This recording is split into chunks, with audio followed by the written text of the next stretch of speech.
প্রিয় দর্শক বন্ধুরা, আপনারা দেখছেন সবুজের বন্ধু ইউটিউব চ্যানেল। আমি দেবজিৎ আপনাদেরকে নিয়ে এলাম আজই একটা সফল গ্রাফটিংয়ের ভিডিও। এটা আমার ল্যাংড়া আমের গাছ। এই গাছটাতে আমি হিমসাগরের সায়ন প্রতিস্থাপন করেছি আজ থেকে ঠিক 15 দিন আগে। তো চলুন দেখাই। সায়নটা প্রতিস্থাপন করে এইভাবে রেখেছিলাম, দেখুন গজি বেরিয়ে এসছে, দেখতে পাচ্ছেন? এরকম সুন্দরভাবে গজি বেরিয়ে এসছে। আমি ওপরটা খুলে দিলাম, কিন্তু এই গ্রাফটিং নিচে যে বাঁধা আছে এটা বাঁধা থাকবে এখন।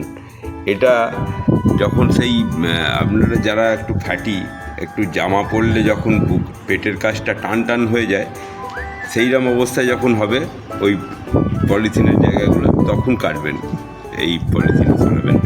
আপনাদের দেখালাম ট্যাগ দেওয়া আছে হিমসাগর। এটা একটা আমাদের দেশীয় ভ্যারাইটি, খুব ভালো আম, খুব মিষ্টি আম, সবাই পছন্দ করে। তাই বাড়িতে একটা হিমসাগরের সায়ন প্রতিস্থাপন করেই রাখলাম। তো আপনাদের যাদের বাড়িতে এরম গাছ আছে, এরমভাবে আপনারাও সায়ন প্রতিস্থাপন করতে পারেন, খুবই ভালো হবে। একটা গাছে আপনি 10-12 রকম আমের স্বাদ পাবেন। ঠিক আছে, ভিডিওটা ভালো লাগলে একটা সাবস্ক্রাইব করে যাবেন, একটা লাইক অবশ্যই করবেন।